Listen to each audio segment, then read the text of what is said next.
CMR jewellers సువర్ణ సంక్రాంతి సంబరాలు బంగారు ఆభరణాలపై 1050% తగ్గింపు. నమస్తే, నేను విజయ్. హీరో విశాల్కి ఏమైంది? హీరో విశాల్ ఒక సినిమా ప్రమోషన్ కోసం వచ్చినటువంటి విశాల్ వణికిపోతూ ఎందుకు మాట్లాడుతున్నారు? నిజంగా హీరో విశాల్కి వైరల్ ఫీవరేనా, లేదంటే వేరే ప్రత్యేకమైనటువంటి అనారోగ్య సమస్యలు ఏమైనా ఉన్నాయా? దీని గురించి మాట్లాడదాం. ఇప్పుడు సోషల్ మీడియాలో ఒక ప్రిస్క్రిప్షన్ వైరల్ అవుతుంది. సో ఆ ప్రిస్క్రిప్షన్లో అసలు డాక్టర్ ఏం సూచించారు, ఆయనకున్నటువంటి అనారోగ్య సమస్య ఏంటి, దీని గురించి మాట్లాడదాం. ప్రస్తుతం మనతో పాటు లైవ్ కాల్లో ఉన్నారు జనరల్ ఫిజిషియన్ డాక్టర్ శ్రీనివాస్ గారు. సార్ నమస్తే. నమస్తే సార్, ఒక్కసారి ఆ ప్రిస్క్రిప్షన్ని చదువుతారా? ఆ ప్రిస్క్రిప్షన్లో ఏముంది, ప్రాబ్లం ఏంటో ఒకసారి డీటెయిల్గా చెప్పగలరా? డాక్టర్ గారు ఇచ్చినటువంటి విశాల్ గారికి ఇచ్చినటువంటి ప్రిస్క్రిప్షన్లో I certified that mister Vishal Reddy, male 45 years, is suffering with viral fever and advised to take rest a couple of days something ఉన్నట్టు నేను చూశాను. సో వైరల్ ఫీవర్ వలన ఇది జరిగిందా అంటే, వైరల్ ఫీవర్ వలన కొన్ని కేసెస్లో పర్టికులర్గా చాలా రేర్ కేసెస్లో ఇలా జరుగుతూ ఉంటుంది. సివియర్ వైరల్ ఫీవర్స్ కానీ, డబ్ల్యూబీసీ కౌంట్స్ కానీ బాగా లోకి వెళ్ళిపోయినప్పుడు, సిఆర్పి సీరం రియాక్టివ్ ప్రోటీన్ అనే ఇన్ఫెక్షన్స్ హై వాల్యూమ్లో కనిపించినప్పుడు ఇట్లాంటివి జరుగుతూ ఉంటాయి. అయితే డాక్టర్ చెప్పింది ఏంటంటే, ఈయన కేవలం వైరల్ ఫీవర్తో బాధపడుతూ ఉన్నారు కాబట్టి ఈయన రెస్ట్ తీసుకోవాలి కపుల్ ఆఫ్ డేస్ అని చెప్పేసి అన్నారన్నమాట. సో ఆయన వీడియో నేను చూసినప్పుడు బాగా న్యూరోపతి కనబడుతూ ఉంది. ఈ న్యూరోపతికి చాలా రీజన్స్ ఉంటాయండి, ఒక్క రీజన్ అని చెప్పలేము.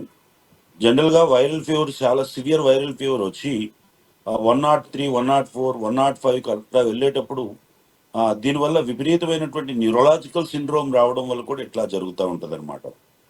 సో ఆ కేసులో నేను చూస్తున్నప్పుడు, లేకపోతే డ్రగ్ లోడ్ ఎక్కువ పెరిగినప్పుడు, లేకపోతే డ్రగ్ బిహేవియర్ అంటారన్నమాట, యాంటీబయాటిక్ బిహేవియర్, కొన్నిసార్లు యాంటీబయాటిక్ ఓవర్లోడ్ అవ్వడం వల్ల కానీ, లేకపోతే ఆల్కహాలిజం ఉండడం వల్ల కానీ, ఈ వైరల్ ఫీవర్ వచ్చినప్పుడు వర్కౌట్ ఎక్కువ చేయడం వల్ల, అంటే జిమ్లోకి వెళ్ళి విపరీతమైనటువంటి వర్కౌట్ చేయడం కానీ, సిగరెట్స్ బాగా స్మోక్ చేయడం వల్ల కొన్నిసార్లు బ్రెయిన్కి సంబంధించినటువంటి సెంట్రల్ నర్వ్ సిస్టంలో ఈ న్యూరోపతి వచ్చే ఛాన్స్ ఉంటుంది.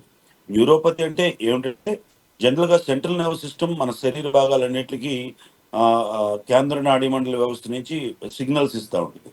ఈ సిగ్నల్స్ ద్వారా మనం కదలికలు కానీ, మన బిహేవియర్ కానీ, మనం మాట్లాడడం కానీ, మనం చూడడం కానీ ఇట్లాంటివన్నీ చేస్తూ ఉంటాం. ఈ వైరల్ ఫీవర్ వచ్చినప్పుడు, వైరల్ ఫీవర్ ఎక్కువ బాడీలో ఉన్నటువంటి ఎనర్జీని వాడేసుకుంటుంటుంది. వాడుకునేటప్పుడు ఇంకాస్త మనం వర్కౌట్ లాంటివి చేసినప్పుడు, అంటే దాన్ని పట్టించుకోకుండా జిమ్లోకి వెళ్ళి ఎక్కువ వర్కౌట్ చేయడం వల్ల కూడా ఒకేసారి బ్రెయిన్కి అందాల్సినటువంటి ఆక్సిజన్ లెవెల్స్ ప్రాపర్గా అందకపోవడం కానీ, లేకపోతే న్యూరోపతి లాంటి సిమ్టమ్స్ రావడం వల్ల కానీ ఇలాంటి సమస్యలు వస్తూ ఉంటాయి.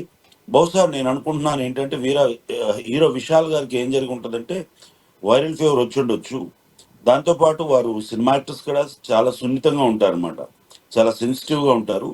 అలాంటి టైంలో ఆయన వర్కౌట్ చేయడం వల్ల కానీ, లేకపోతే వైరల్ ఫీవర్ని ప్రాపర్ టైంలో డాక్టర్ గారి దగ్గరికి వెళ్ళి చూపించుకోకపోవడం వల్ల, ఏముందిలే ఫీవరే కదా తగ్గిపోతుంది, అలా అవ్వడానికి ఛాన్స్ లేదు. ఎందుకంటే వారు సినిమా యాక్టర్స్ కాబట్టి వారు ఖచ్చితంగా వారికి ఒక కన్సల్టెంట్ ఉంటారు.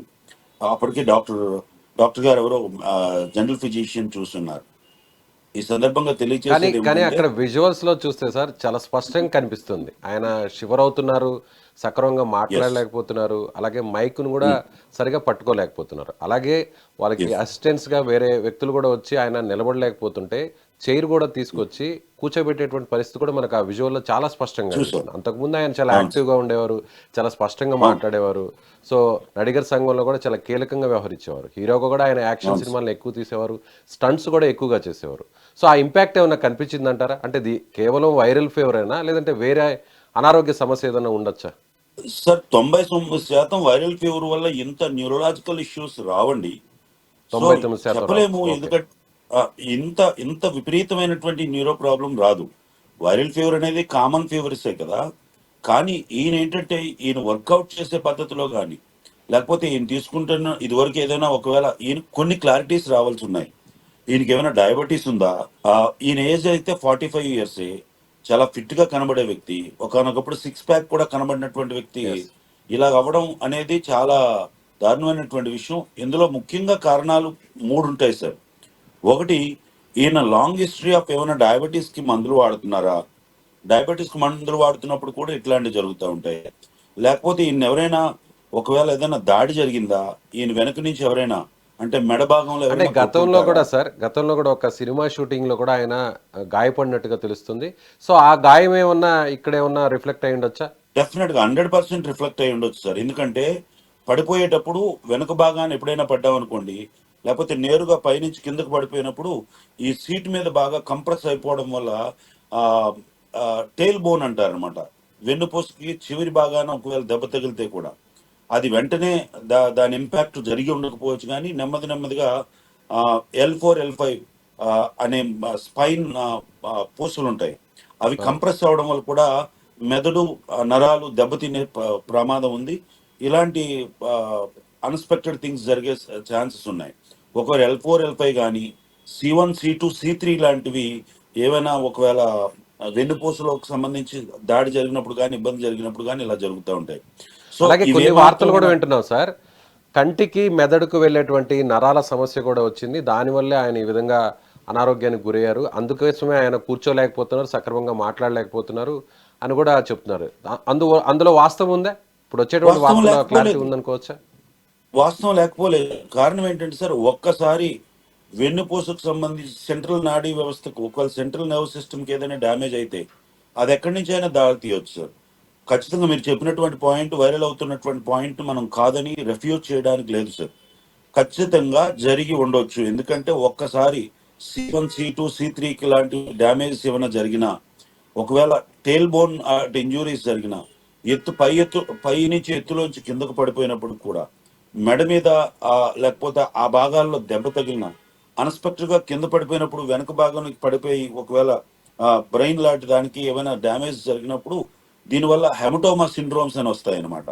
హెమటోమా సిండ్రోమ్స్ అంటే ఏంటంటే అర్థం, మెదడులో ఎక్కడైనా చిన్నపాటి రక్తం గడ్డగట్టినప్పుడు లెఫ్ట్ సైడ్ గడ్డగడితే కొన్ని ఆర్గాన్స్ కి ఇబ్బంది అవుతుంది.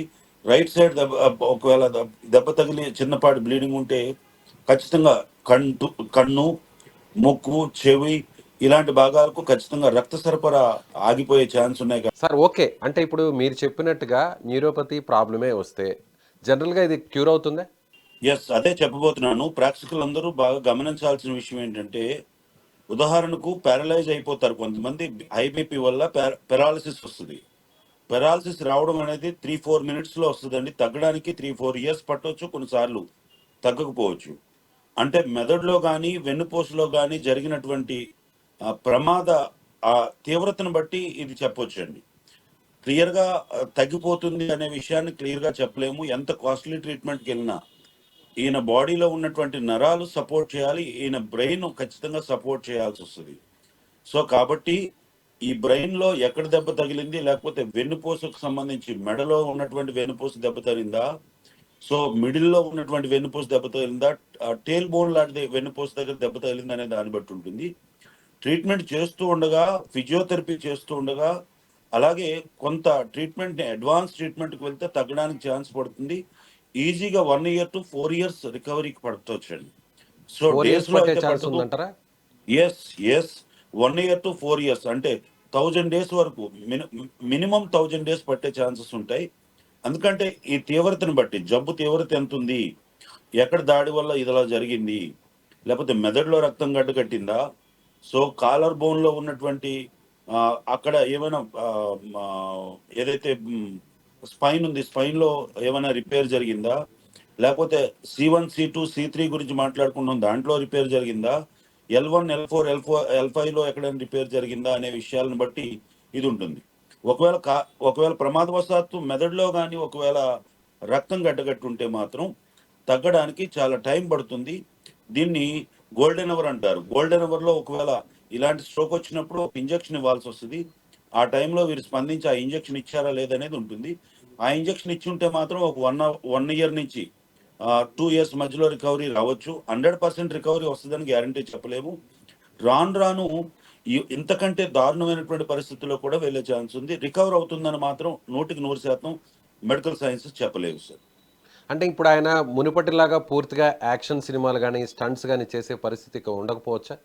75% ఉండకపోవచ్చనే చెప్పాలి.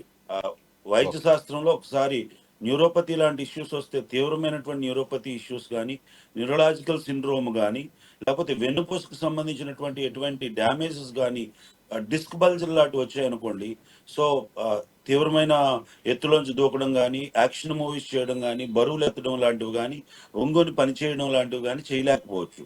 అలాగని ఖచ్చితంగా చెప్పలేము. Okay sir, thank you sir, thank you so much. Thank you sir.